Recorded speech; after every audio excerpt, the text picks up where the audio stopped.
Ja, družba MSD je že praktično od celega začetka podpornik te akcije, ne, Viva moj zdravnik, ker prepoznamo neko vrednost v tem, akcija kot taka, ne, išče tiste posameznike, ki so poleg znanja, poleg svojih strokovnih izkušenj, imajo še nekaj več, ne. In to je recimo empatija, sposobnost komuniciranja in ravno ta komunikacija, ne, to je bila tudi danes rdeča nit, mi je bilo zelo všeč, je tisto komunikacija med bolnikom in zdravnikom je glavna, a ne, oziroma doprinese k temu, da je potem izid zdravljenja lahko najbolj optimalen, a ne.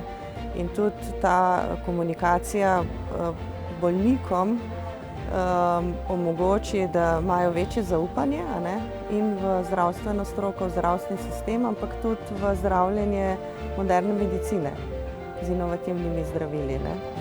In zato se nam zdi toliko pomembno res, da ta akcija še zmeraj poteka, da gre iz leta v leto in mislim, da se celo veča, a ne, število nagrajencev. V začetku je bil sam splošni zdravnik, a ne, družinski zdravnik, zdaj so pa že cela paleta specialistov, a ne, kar je res veliko priznanje.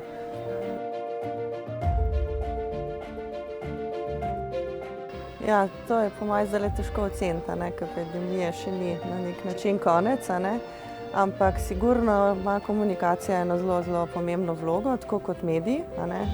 Medij je zelo pomemben komunikator z bolniki, sploh zdaj mogoče v tem času, ko ne prideš včasih direktno do zdravnika, a ne. In je možno preko novinarjev tudi marsikaj izvedeti, a ne, dobiti informacije, tako da Viva, ne, kot revija sama dejansko je Medicina in ljudje, no, zdaj združena enkratna revija, ne, ker je res podana na laičen način, kar recimo stroka mogoče malo bolj zakomplicirano pove, a ne. Tako da res hvala vsem, no, za ves trud.